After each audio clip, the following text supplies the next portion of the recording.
in our primitive psychology why we want to do the partisan thing. What's important isn't just gathering more info. It's actually being able to shift your psychology. That's the approach we need, as opposed to the partisan approach. We now bring you Enter the Freud. This is for entertainment purposes only. It is no way medical advice. I feel like every good depth psychologist probably has the same experience that I do. You like sit back and you watch the news, or you sit back and you watch the left arguing with the right, and you think, oh my God, it would be so helpful if they could all like know their own underlying psychology. Like what you and me do as therapists all day, every day, is we try to help people see that all of everything they're doing in life and all their agendas, and they're trying to do this and they're trying to do that and they're arguing with their wife about this or their whatever, is all like rooted down in these emotional impulses they have, and they don't know it. So they're blindly being compelled by unconscious emotional impulses. And then in therapy, if therapy goes well, we help them see what those are, and now they don't need to be so blindly compelled by them. So every good therapist does that. And when I'm watching news or when I'm seeing people argue about politics, I'm like, God, they need to do the same thing that I get my patients to do. But no one ever does it. I was joking with some friends the other day. I was like, some therapist friends, I was like, the United States government needs, like, in addition to like the Department of Education and the Department of Agriculture, they need like a department of like depth psychology so that our country can figure out why the fuck we're actually doing what we're doing. You mean and it's kind of frustrating. Go ahead. Therapy for everyone in politics and potentially on the fucking news? Like all the newscasters, they should definitely... Well, just everyone, this insight in depth psychology that no one else gets for some reason is that everything you do, including me getting all excited right now, everything everyone does is driven by like deeper emotional things. Like, so what's on the news right now? It's Putin invading Ukraine. And it's so obvious, I think, to everyone, but it's for sure obvious to me, that Putin is kind of like, he has some insecurity that probably goes back to when he was a child. And he like feels like he wants to be the big guy on the block, and he's annoyed that the West isn't recognizing that. So he's like, fuck, and like, what stupid little Ukraine thinks they can like leave us? Like, bullshit, I'm gonna show everyone and I'm gonna go take them back. It's like it's like a childhood emotional dynamic that's driving Putin right now. And it's super obvious. Yeah. And if he could see that, then he might be able to like deal with his emotional things as opposed to start a war. So that's a dramatic example, but like everything is like that. And what I've been more interested in, especially during COVID, but really since Trump started, is how the left and the right, they just are like, they both treat each other like the other person is like the enemy and is like completely stupid idiots. They both treat each other that same way. Yeah. And it's very similar to couples therapy when you have a couple come in and they just treat each other like they're idiots. And you can see there's like emotional roots to both of their agendas. And if they can see their emotional roots and kind of have more emotional self-awareness and then compassion for the other person's emotional things, like, you can actually make progress. But if not, then time to go to war. Oh, man. Okay. Well, Dave, since you have unleashed this kind of an announcement that we're going to look at this in a deeper way, how do you have kind of a framework that you're thinking about? Totally. I've been like thinking about this, and I think I got it all laid out, man. All right. So here's my sense. Here's where I think is the best place to start. A little thought experiment. So imagine there's two guys living in a cabin in the woods in the middle of nowhere. All right. And they wake up in the morning and they got no food. So they're like, all right, we got to go get food for the day. Otherwise, we're going to starve to death. So they both go out, spend all day. They come back at night. One dude has a bunch of food. The other dude has no food, right? What's the right thing to do in this moment? This is the thought experiment right there. What's the right thing to do? And there's only one right answer, and I think very few people would get the right answer. And let me explain why I believe that. Is because The right answer is, I have no idea what the right thing to do is. I don't know what the context is. I need way more information about what happened during the day. That's you. That's the only right answer. Yeah, but for some reason, no one ever comes to that answer. One people would be like, the dude should share the food because it's not fair for the other guy. He doesn't have food. The guy has food. He should share it. And the other person would be like, no way, man. The guy who had the food, like, he went out and worked his ass and he was good at getting the food. And the other person was a dumbass, so he shouldn't have to share it. And if he shares it, he's just going to be enabling the lazy person. And they'll fight about this thing. Yeah, exactly. And it's like, and both sides, when they're fighting about it, are making this horrible mistake of, they don't know the whole story. They don't have the data to make an argument. Okay, so in psychology, we call my thought experiment, what we call that in psychology is a projective test. Yep. Where you give someone an ambiguous thing and you ask them, what do you think this is? And then they come up with what they think it is. And what they think it is not an accurate portrayal of what it is. What they think it is an accurate portrayal of their own internal emotional dynamics. So when I say, should the guy share the food or not? If a person is like, yes, he definitely needs to share. What we know right there is that person has some sort of emotional agenda around sharing. Yeah. And if I was in therapy with that person, we could figure out what their emotional agenda was. It would have something to do with their family dynamics when they were a kid, and maybe their dad, didn't share, and mom was hurt because dad didn't share, and then the kid, as a little kid, learns to be a really good sharer, and then that kid learned that sharing is the key to happiness. And so now when he sees a question like this one that I just posed, he knows the answers for sure the guy should share. But he's not able to see the whole story. All he sees is his mom being sad that dad didn't share. And so his whole worldview is clouded by his early emotional things. And then the same thing goes for both sides. So now let me go take it to the next level. Another good analogy for this is raising kids or parenting. So imagine there's a 5-year-old kid sitting at the dining room table coloring a picture. He's drawing or he's coloring, right?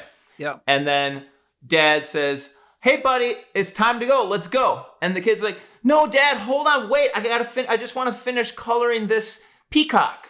Okay. What should the dad do? And now this is an even trickier problem. But again, the answer, if one side would say the dad needs to set some boundaries and tell Jimmy, no, we have responsibilities. It's time to go. And if the dad does that, and that dad teaches Jimmy that there's rules and there's boundaries and there's responsibilities. Right. Another person would say, no, the dad needs to let Jimmy finish coloring because we want to teach Jimmy that his creative needs and his imagination and what he needs to do and his self-esteem is more important than rules. Yeah. And again, there's truth to both of these, and most people are going to have a knee-jerk reaction. Either dad should set the boundaries and make Jimmy stop coloring, or dad should let Jimmy finish coloring. Most people are going to have this knee-jerk reaction. Oh yeah. So I guess let me kind of and again, this, whether you let Jimmy keep coloring or whether you tell Jimmy he needs to stop coloring and go, again, that has kind of a left versus right thing. The right would tend to be the political right would tend to be the people that are like, tell Jimmy to stop coloring. Yep. And the political left would be the people that tend to say, oh no, let's let Jimmy keep coloring. Yeah, okay. And anyone who has a bias one way or another, that bias comes from their emotional stuff, and it's not a good, accurate portrayal, not a good, accurate assessment of the child rearing needs or what's fair in terms of food distribution or what's politically the right thing to do. Okay, so I guess I kind of want to describe why we humans do this and where this comes from. Humans evolved over, at least 700,000 years of being humans, or really millions and millions of years if we go back to our animal ancestors. And I think, especially if you think of animals, like imagine Dave, sorry to interrupt, but when you say why humans do this, can you just help me? Because we mentioned two examples. I can see the thread between it, but I just want to make sure anyone else is, what is the this Good. that humans do? Good. Yeah, thank you for clarifying. I guess what I'm describing is there's two different styles of thinking. And the this that humans do is they assume that they know the right answer. And they pick one answer and they jump to it and they think that's the right answer. And that's what people do in politics. It's like, I know that Democrats are good and Republicans are bad. Or I know the Republicans are good and Democrats are bad. They assume it and they jump to it and they cling to it and they have like this emotional attachment to it. Yeah. We humans by and large are not able, I mean, some of us are, but 90+% I think aren't able to kind of like sit back and be like, I don't know which is the best thing for Jimmy. I don't know if the guy should share food or not. I don't know if raising taxes or lowering taxes. I don't know if mandating vaccines or not mandating vaccines. I don't know. Whatever the thing is, most people can't sit back and defer judgment until they've gathered sufficiently enough data or looked through the studies or whatever. So we jump to conclusions, and we jump to conclusions based on our emotional programming from childhood. Yeah. Okay. I see now what you're talking about, but it kind of, I know we need to get to this kind of theory of why you understand people do this, but it almost makes me question the more information you get to make that decision. It's almost like people then believe, if suppose that you're going to make a decision about one particular topic, and then you suppose it's vaccines. And so then you read like 15 studies on vaccine efficacy. And so then you feel that you're a really informed person, but then are you actually, or are you still just now using the information to then back up this potential situation that you're about to describe? Well, totally. And that's what people do, is most people just go and find the data and find the info to back up what they're doing. And that's why what's important isn't just gathering more info. It's actually being able to shift your psychology away from this your personal biography, emotional charge bias, and try to move into a more genuinely, I use the term dialectical. And the dialectical is this idea that there's a yin and a yang for everything. Whether to share the food or not share the food, or let Jimmy finish coloring his coloring, or make Jimmy stop and go. There's a yin and a yang to everything. And the dialectical worldview gets that each one has value, and you kind of have to understand the value for each one and then do your best to figure out, in this particular instant, is yin or is yang better? And actually, how could we try to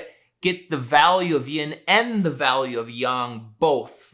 And so that, I call it this dialectical approach. That's the approach we need, as opposed to the partisan approach. Okay. And my evolutionary thing is I'm trying to describe in our primitive psychology why we want to do the partisan thing rather than the dialectical thing.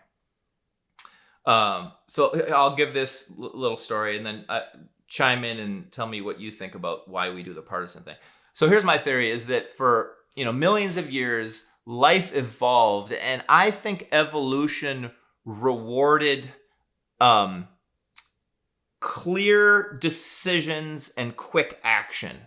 If you think of a rabbit sitting in the woods, if the rabbit quickly identifies a threat and bolts, or if the rabbit quickly identifies good things and stays, that rabbit's going to survive more. Yeah. Whereas if the rabbit sees a fox and the rabbit's like, okay, that fox is a threat, but it has really pretty ears and it's not so bad. And some other foxes like that rabbit's dead.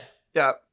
And so this more patient, dialectical thinking, I don't think is helpful for rabbits surviving.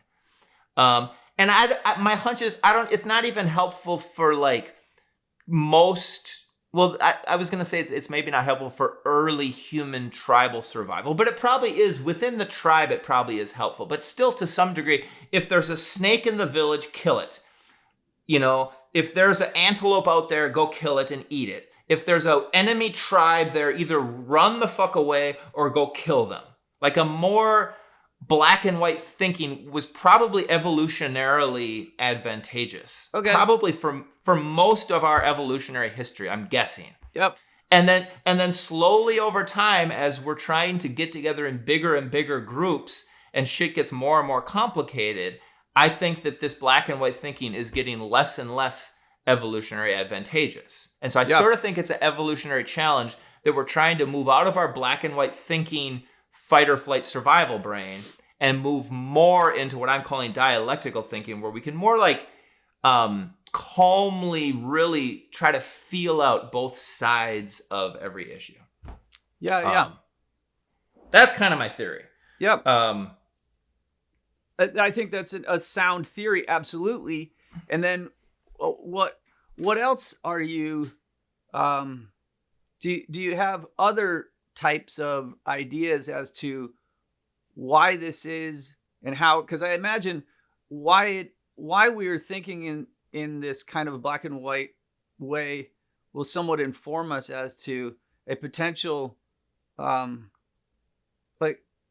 I wonder though, because it's almost like you're so charged about this subject naturally, right? And it's like, I wonder if, as you think about it, do you want all of us to do it differently or just embrace the fact that we are like a rabbit surviving? Like, right, yeah. And as soon as you ask that question, it kind of takes my charge away. I'm a little bit like, actually, I don't really care. Like, let's do the rabbit thing. No, don't. Shit, we should have saved that for the end, dude. We need to charge you up and send you out roaring. Okay, here's where I think where my charge comes from. And interesting, what you just did to me right here is this depth psychology thing where you're asking me to look into my emotional thing and figure out what it is. I know. And I think that's what needs to happen. And then as soon as you do that, I start to feel into it and I lose the charge. I should have fucking known, but it's so compulsive, right? Like you and I just do this constantly. It's actually become like a secondary response. It's automatic, right? Yep. And so, all right, I will join in with you on this on this conquest. I'm joining you, and I too believe that everyone should fucking pay very close attention to this reality, and otherwise we will live some kind of like horribly divided, fucked up life. Well, here's my thing, and sorry, I just lost. You stole the charge away from me, but you asked me to do basically what I'm asking the world to do, and so let me just do it here. I grew up. I think there's two things. I think I grew up. Well, first as a general thing. So I'm a therapist, and I've actually been training therapists, and I've been teaching therapists for a while. And I do this thing with the therapists I'm teaching and training. I've done it to a lot. I've done it to probably over 100 therapists. So I'm getting some decent experimental data on this. And I asked the therapist, why did you become a therapist? And they all give me the same. I wanted to help people, or I find psychology interesting, which is cool. That's great. But then I'm like, all right, now let's figure out what your unconscious reason for becoming a therapist is. And I swear 90% of them, when they were kids in their family, they were the ones that kind of like was sensitive and compassionate to mom, or they were kind of the peacekeeper, or they were kind of the ones who sort of understood everyone's different thing. And somehow most people who became therapists when they were kids, they were like the family's little mini therapist when they were like 6 years old. Yeah. Like almost all therapists were being trained to be a therapist when they were 6 years old. Yep. And then they go and they become therapists, and they think the reason they're becoming a therapist is because they want to help people, that they like psychology. But really, it's because this emotional impulse to understand or to look deeply or to have compassion or to be empathic was like, they learned to do that as a kid as a way to like be a peacekeeper in the family, or to make mom feel better or to have more connection with dad or a sibling or something. Yeah. Okay, so that's true of me. I was in my family, my mom was depressed. My brother was kind of like, sort of had behavioral problems or was difficult. So I was like, oh, if I be really sympathetic and helpful to mom, that makes her feel better. So I was like mom's little therapist. So I do that thing. But then my brother was really like, he was kind of a fighter and an arguer. And my parents got divorced and my dad got remarried. And there was a lot of like fighting. The family was kind of like a battlefield.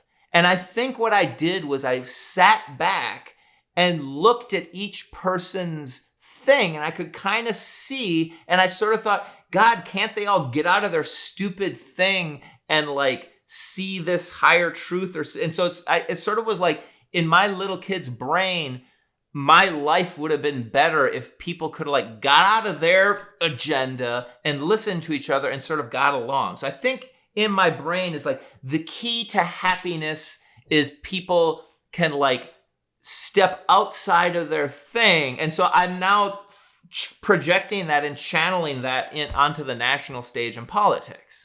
That's fucking fantastic. It's just, I thought it was going to take us this entire hour to get you to say that. But it's amazing that we're already here because it's so, in a way, it seems so obvious, but it doesn't mean that just because now that you're able to reflect that, oh yeah, the reason why you have this charge where you want the world to be able to find some harmony is because you seek harmony within every unit, whether it's just your nuclear family to like the extended group of friends that you have onto the community you live in into the global stage and on it goes. So, right. And this thing you just you kind of played my therapist there and you helped me see this. I've done that so many times in my life because I've been in therapy and I've done it with clients so much. It's such a familiar thing that it kind of happens quickly. And you see, I started off this podcast episode, I was all charged. It's like, people need to fucking understand this thing. And then as soon as you have me reflect, I'm like, oh, this is just my own childhood emotional drama. And like, if the American political thing gets this or don't, it's actually not really going to affect me that so much. So actually, I don't really care anymore. Right. But so now that you are somewhat removed from the charge, like, doesn't that then lend a different type of almost cognitive ability to further look at? Like, we can still talk about what the fuck how we should potentially psychoanalyze everyone in politics. I still think they all need a significant amount of therapy. And but now that you've seen your own outcome, imagine what the outcome is of Putin. Like, what exactly is going to happen to Putin when he has this same reflective thing that, oh my God, the reason why I must acquire Ukraine is because I come from some impoverished Russian scenario and I climbed my way through the KGB and whatever his story is. Yep. Like, in the end, like, what is the potential? And it could be like, fuck trying to imagine Trump's resolution. That one is way too obscure. It's like, I don't know how many days it would take to figure that one out. But like, I guess, like, how do you now explain this phenomenon now that we've just changed levels? It's like, we can still talk about the fact that we are fundamentally divided by nature, as you pointed out, through evolution. And then as soon as that gives a little flexibility, we get into a different realm. We just change levels to a different type of discussion. And in there are serious limitations and or different, I don't know, what did we call this? Well, the shift that I made when you asked that question is I'm not so attached to an outcome anymore. I still think everything I was saying was right. Yeah. But now it's like, okay, so Americans are divided left against right. And now from this current place, I'm kind of like, and that's kind of cool. It's sort of a fun game to watch. Yeah. I think what I said is true. I think if we want to get over the partisan divide, we need to do what I was saying. We need to move from black and white thinking into dialectical thinking. Yes. But I don't think me screaming about it is necessarily going to help that happen. It might, because look, if most people live in this screaming, like let's just imagine that 95%, no, let's say that all people 95% of the time live in this screaming black and white scenario. And then most people change out of that into a dialectical type of thought process. But it's only for maybe 5% of the day. Yeah. And potentially one could practice and have more of a pathway into this other type of thinking. But this is where it gets weird, is then there becomes this virtue signaling of oh, I spend 5% of my day in this better way of thinking. Right. Which is unbelievably a sign that you are in the black and white thinking. If you're bragging about how much time you spent, then for sure it is. Right? It immediately does. But so I don't mean I'm sorry to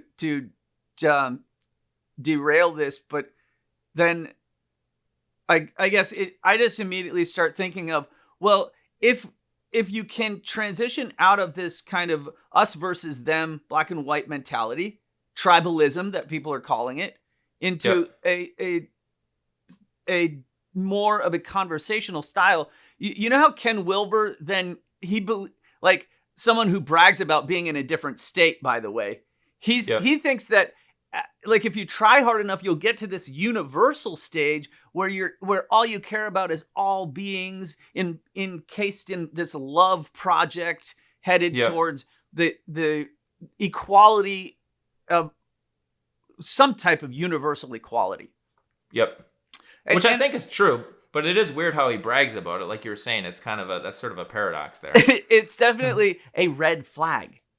It's like the guy's obviously brilliant. He maps it out. He can see the whole thing. He clearly spends some percentage of his time in this state, but it's so strange. It's almost like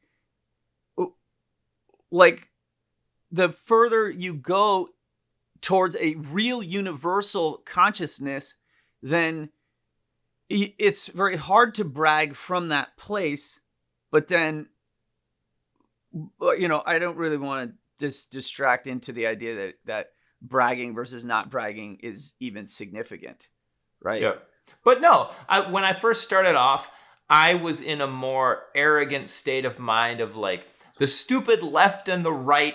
Neither of them get this dialectical thinking. And I'm in a dialectical thinking, and therefore I'm smarter and better than the people who are arguing left versus right.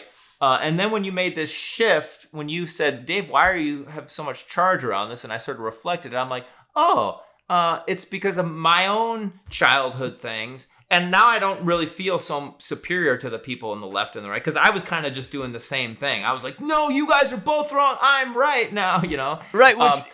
What is that position, though? Because you're not left or right, but you're equally what? You're just like intellectually superior.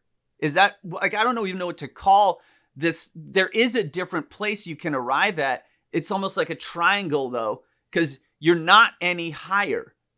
Right? Like, once you become in a place where you're viciously condemning those of the right or the left, but you aren't right or left, well, you're just in the third scenario. And there's probably 4 or 5 or a star or 100 different scenarios one could arrive at. Yeah. Well, there is something, even just, I almost want to say it's like a mathematical or a not quite mathematical thing, but if people are at a lower level and they're arguing red, blue, red, blue, red, blue, and a third person comes along and is like metaphorically is higher than them. Like imagine even just like a person comes in a helicopter and looks down, and that person can see more, and they can see the value of the red, and they can see the value of the blue. And they're kind of like, well, sometimes red is good and sometimes blue is good. And there's some ways in which they could work together. Like that person that's at a higher level does have a higher, a more complex or more complete picture of things. Yep. And if we're going to solve a problem, we want to have that person's perspective is going to be more helpful to solve a problem than just the guys yelling red versus blue. Right. See, what you did right there was it was inclusive, right? You're not saying that perspective is the better perspective. You said, I don't know if you were conscious of that, but you said we should include that in this discussion, right? And in that sense... Because that person up there, they can see the value of the red and the value of the blue, and they want to include the positives of both of them. Yes, exactly. Rather than from this perspective condemning the red or the blue. No, the blue you're stupid, and the red you're stupid because of this, which is what most critics do. Like most of us, once we get into that critical state, which it's really funny, the meta experience right now of me poking and judging those who are critics. I am in the position of the critic condemning them. Right. That's always the paradox. Okay, let's go back and apply this to some of our examples. Yeah, let's go. Okay, so the two guys in the cabin in the woods, they go off, they come back. One has a lot of food, the other doesn't. Okay, now we have to fill in the context, and there's two different stories here. The story where the liberal is right is this. In the morning, the guys went off and they agreed, all right, George, you go to the east. You look for food in the east. Steve, I'll go and I'll look for food in the west. And they both went. They worked equally hard, but all the food happened to be over in the west. So Steve brought all the food. George came back. They had worked equally hard. Then obviously now Steve needs to share the food with George because he didn't work any harder for it. He just... it just was dumb luck that he went west and George went east. And so clearly now he needs to share the food because going west for Steve was a privilege or was an advantage. And if Steve doesn't share, he's going to eat more food. And the next day, George is going to be starving. And now Steve already knows where the food is. And now Steve is going to come back with even more food and George will even be less. And it'll like snowball in the bad way if we just did free market capitalism, survival of the fittest thing. Yeah. So in that scenario, the liberal view is the correct view. Now let's say the opposite. Here's the version where the conservative view is the correct view. They wake up in the morning, they go out, and they're like, all right, let's go get food, meet back here at night. Okay, George goes and gets distracted, and he sits down and he starts fantasizing about this super hot chick that he saw, and so he starts masturbating, and then he falls asleep, and then he wakes up, and then he starts looking at pictures of porn on his phone, and then he masturbates again, and then falls asleep again, and then time's flown by, and he's like, oh shit, I hope Steve got some food, and he goes back into the cabin. And like all he did was like look at porn and masturbate all day. Steve, on the other hand, went out and busted his ass and was chasing and crawling through caves and got all cut up and like worked his ass off to get food and comes back. Yeah. In that case, if Steve shares food with George, George is going to do the same shit again tomorrow, you know? Yeah. And if Steve doesn't share with George, and Steve's like, what the fuck did you do all day, George? Dude, you need to fucking work tomorrow. And tomorrow, go out and fucking find some actual food. And then George will be starving the next day, and that might actually motivate him to go actually work and find some food the next morning. So in that circumstance, Steve shouldn't share the fucking food with him, right? Right. Okay. Okay, so those are the two things, A and B. A is the liberal, B is the conservative. Now let's bring this dialectical thing into it. Perfect, yeah. And actually, I think that the dialectical person wouldn't just see the context and see what was right from the liberal or the conservative side, but actually would be able to even come up with even better things. Like, okay, so A. All right, guys, so you went out and Steve went west, George went east, all of who was west. So yeah, Steve, you should share the food. And tomorrow, like, what could we do to, like, make this even better? Like, both of you guys go west and one go north and one goes south, northwest and southwest. And look, or maybe George, you should keep going east, even though it didn't seem like there's food. Maybe if you go a little farther and like, you know that Steve's going to like share his food with you. So now Steve, go gather food and George, start looking for new things or whatever. And so you can see how this other different sense, it's like, it can even get better. And then same thing in the other one. Maybe, in the conservative one, Steve does share a little bit of food with George, but it's like, but George, dude, you can't be like just looking at porn and masturbating all day. You got to like do a thing. So I'm going to share with you as long as you like blah, blah, blah and do this and do that. And then the next day, Steve sees if George actually did it. And if not, maybe Steve is going to have to like give him less and less food, or maybe just give him few little crumbs or whatever. You know, you can start to be thoughtful about these things. The image I had is like going from 2-dimensional to 3-dimensional is kind of like what you were going. Is it sort of like the red versus blue are sort of stuck on a flat 2-dimensional reality, and then when this thing comes in, it opens up to 3-dimensional. Yeah, I like that. And I didn't even think of it in 3-dimensional, but it certainly adds more of this context that you were saying in the beginning, because I like your thought experiment to open this when you said, hey, what's the right answer? And as you point out, it was a perfect trap because everyone's mind chose one or the other. Right. Which is, again, it kind of has this 2-dimensional thing. Oh, yeah. And people typically aren't going to go into a 3-dimensional, I'm speaking metaphorically, into the 3-dimensional thing. Yeah, that's right. And so I suppose in your vision, is this kind of like a journey where we as modern humans alive today, right now, like have this opportunity to become people who think in a kind of a secondary method of, is that kind of your vision? Totally. I think, that's a good way of putting it, is that evolutionarily, because of survival, we're kind of typically trapped in 2D black and white thinking. Yeah. But there's a thing we can do. And it's sort of like we were given a brain that has the capacity to get out of 2D and go into 3D. But I think when things get stressful or scary, like especially COVID, and I think the liberals got really scared when Trump got elected, and I don't blame them because Trump is a freaking maniac. It like scared people, and you get scared back down into 2D. Yeah. And then it just becomes this war of us against them. Yeah. It's so strange because, like, okay, in your vision, even though I know that this vision is mostly unconscious, like as we start to peer into it, do you think it's okay that we exist the majority of our time in this flattened existence of us versus them, black and white, whatever we're calling it, right? Yeah. And I mean, like, how much? Sorry. Yeah, it's a good question. I guess there's times when that black and white thinking is necessary, you know?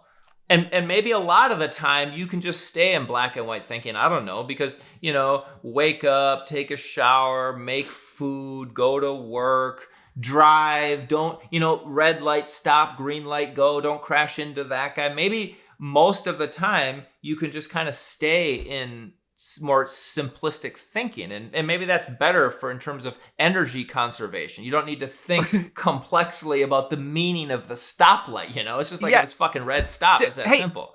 Do you remember, like this is a perfect example. Do you remember, I don't know if you were there. No, maybe you weren't, but I remember being with Rich and Heidi and their kid Hannah. Now, Rich is one of the coolest guys ever. I love that guy. And as they attempted to raise their child in this kind of like ultimately super aware state, they were deferring to the child frequently in what they would possibly do. And this part that I participated in was they asked a 4-year-old child if she wanted to cross the street.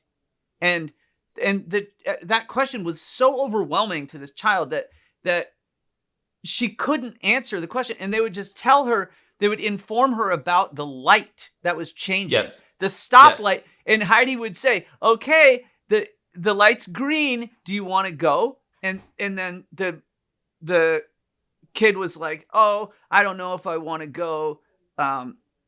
Like, oh, okay, we're going to wait. Oh, the light's turning yellow now. Oh, now it's red. We're going to have to wait. And they sat there for like 4 changes of the light. And then finally, I was like, dude, you guys are doing some interesting training. I'm fucking out of here. And I just walked on. But like that kind of an attempt to move towards like a conditioned self that would have this ability, it's hard to do. And I watched people try to do it in their kid, but apparently you can't do this for a 4-year-old in that way. Right, totally. And you see that a lot in raising of kids now, is that people, and it's typically back to my left right thing, it's typically on the left side where people are trying to be too inclusive or give the kid too much complexity or give the kid too much. And it back to my Jimmy coloring, that parenting, they'd let Jimmy color as long as Jimmy needs to color. Yes. You know, they wouldn't be like, Jimmy, stop coloring, we got to go now. They wouldn't do that thing. And so it's not dialectical in the sense that they're not leaving room for the, Jimmy, stop coloring, we're going now. Yeah.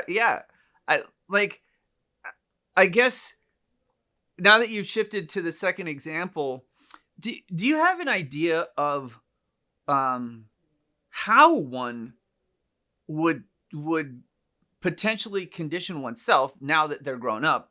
Because I imagine most people listening to this are grown up, and then you'd be like, hey, what are these guys talking about?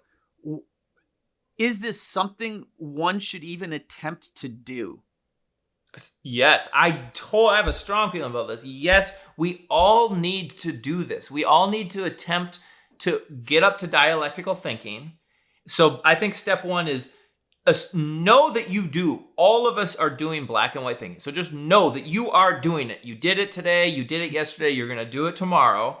And then attempt to find what your emotional charge agenda is, where it comes from, and how it keeps you blinded from, like, everything is yin and yang. There's a rationale for both sides of every question. And if you can only see one, there's a reason you're blinded to the other one. And so come up with what's your emotional agenda, why you can only see that one. And then hopefully, if you can feel what your emotional agenda is, kind of have compassion for yourself for having that agenda, imagine it going the way you needed it. Hopefully that kind of loosens it up so that you can see what the rationale is for the opposite side. Oh, dude. Okay. I'm sold, obviously, on this. And like, once you can see the opposite side, then I'm just still going with this kind of direction. What do you think once you see the other side, like, is that enough to just like, because obviously it will relax your own charge about the issue. And then I don't even know if there is a way to then sequentially say, after that happens, then you could do. Yeah, I don't know what's next. Right? Because I think that we just need to work on that step, because even I think I'm quite good at this, and I'm not good at this most of the time. I'm good at this some of the time, but a lot of the time I can't do this. Get out of my own emotional agenda and see both sides of the picture. Like, I slip back into the black and white thinking all the time. Yeah. So I think all of us just need to work to get better, and so we can flip up out of black and white thinking quickly and easily whenever we need to. Hey, look, I think that would be awesome if just to accept that would be good enough. And it's like, because unlike Wilbur, I don't think that, once you can do this into dialectical thinking, then you immediately must move on to the next thing, which is the super dialect and then the hyper and then the mega, like right? Well, I'm not quite as advanced as Wilbur. I can just barely start to arrive at dialectical thinking. I haven't mastered that one yet. So I'll start thinking about what's next after I've mastered dialectical thinking. I'm not there yet. I wonder if you can even master it. Well, okay, obviously the fact that you're able to reflect on how challenging it is shows that you at least spend time there, rather than some diluted thing of, haha, you have reached the enlightened state. That's right. What's so promised from the East, is that with enough practice, you would potentially attain this as a permanent characteristic. And then you can get a tattoo that says, fucking woke, enlightened motherfucker, right? Like, I'm dialectical as fuck.